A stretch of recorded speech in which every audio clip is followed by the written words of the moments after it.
teman-teman, kali ini kita akan kunjungan ke Sawargi Farm. Sebelumnya, perkenalkan, nama saya Muhammad Jalal Zaki dengan 3 digit MM terakhir 046 dan teman saya Isan Salim dengan 3 digit MM terakhir 026. Saya Aduta Sari Makmura dengan 3 digit MM terakhir 312. Saya Sabra Putri dengan 3 digit MM terakhir 036. Saya Bilkis Nurin Arifah dengan 3 digit NPM terakhir 016. Saya Hanifah Nuraini dengan 3 digit NPM 005. ikuti keseruan kita di Sawargi Farm. Jadi mau tahu kegiatan kita ngapain aja di sana? Ikutin kita terus.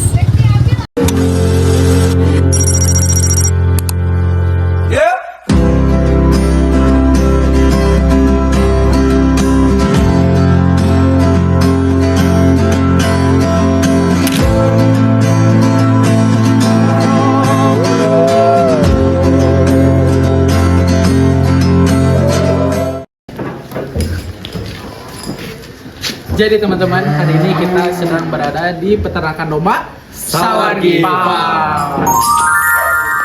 Nah, jadi peternakan domba Sawargi Farm ini terletak di Desa Cileles yang tepatnya di Kecamatan Jatinangor di Sumedang. Nah, kebetulan di Sawargi Farm sendiri terdapat populasi 40 ekor domba dan didominasi dengan domba Garut. Baik, jadi sekarang yang pertama-tama kita akan mengukur panjang badan, lebar dada, dan tinggi badan dari domba Garut yang di sini.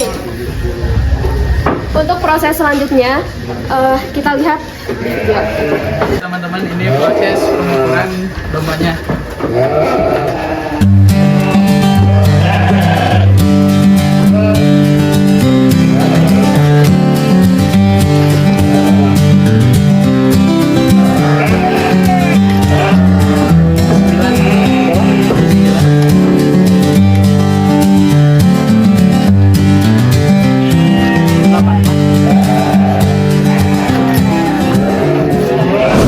Baik, jadi di sini saya sudah ketemu sama Kang dan minta waktunya Kang untuk mewawancara Kang. Sebelumnya boleh Kang untuk memperkenalkan diri.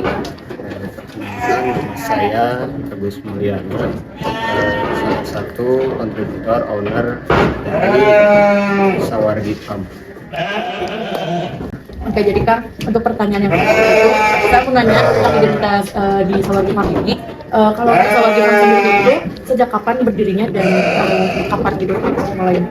Untuk didirikannya, mungkin kasih nama ya, kasih nama pada tanaman itu baru beberapa tahun. Kalau dari segi kita memelihara domba itu sudah Oh, gitu. Jadi perkiraan sekitar berapa?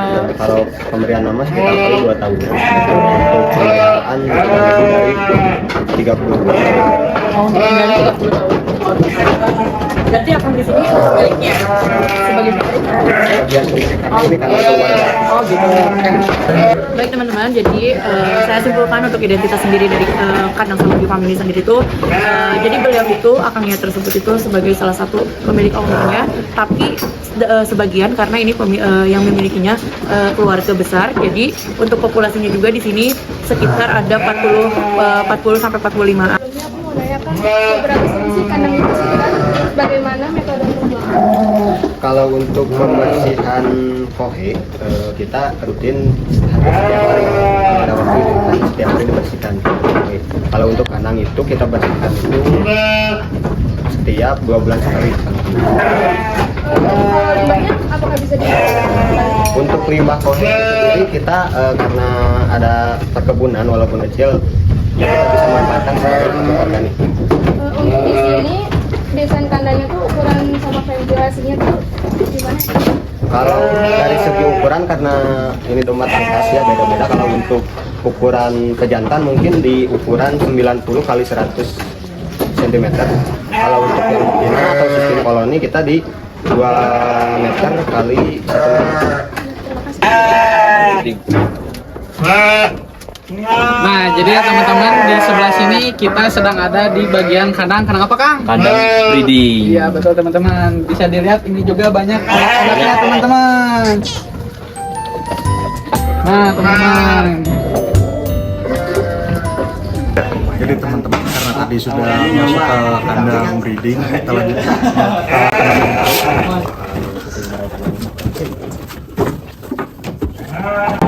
Ini kandang apa mas?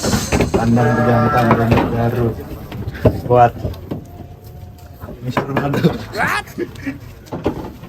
Nah Kang, selanjutnya tuh mau nanya nih, pakan apa saja ya sih yang diberi di kandang Sawargi Farm ini Kang? Kalau untuk dari pakan, kita pakan utama rumput segar. Rumput segar. Untuk tambahannya mungkin kita ada di ampas tahu sama singkong. Pasti sama singkong.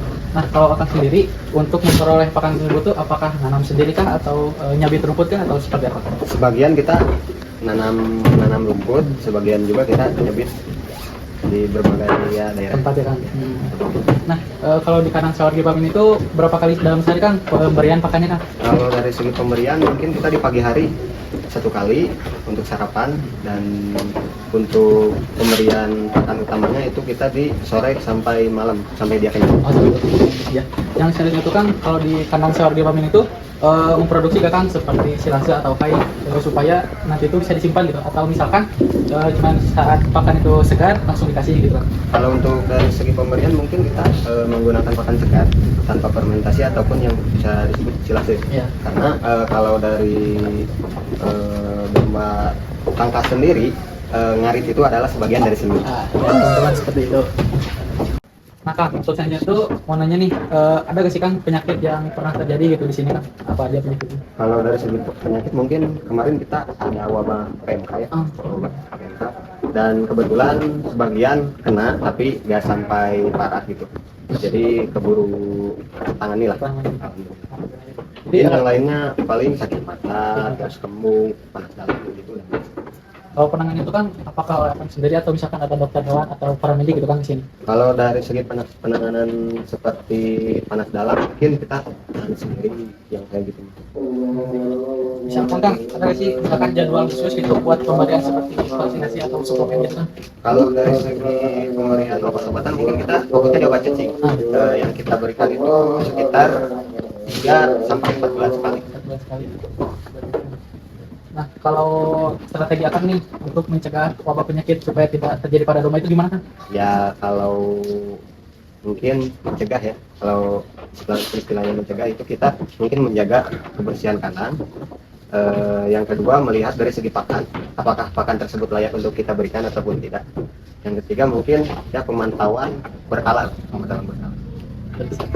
Nah, untuk selanjutnya, dari kebutuhan nutrisi juga kandungan zat makanan di peternakan domba Garut Sawargi Farm ini sudah dihitung. Kemudian didapatkan hasilnya bahwa kebutuhan domba ini belum mampu menyediakan energi dan protein yang mencukupi bagi domba dengan bobot tersebut. Nah, oleh karena itu diperlukan penyesuaian ransum terutama melalui peningkatan porsi pakan, penguat, atau penambahan bahan pakan berkualitas lebih tinggi agar kebutuhan nutrisi domba dapat terpenuhi dan performa produksinya dapat meningkat sesuai yang diharapkan.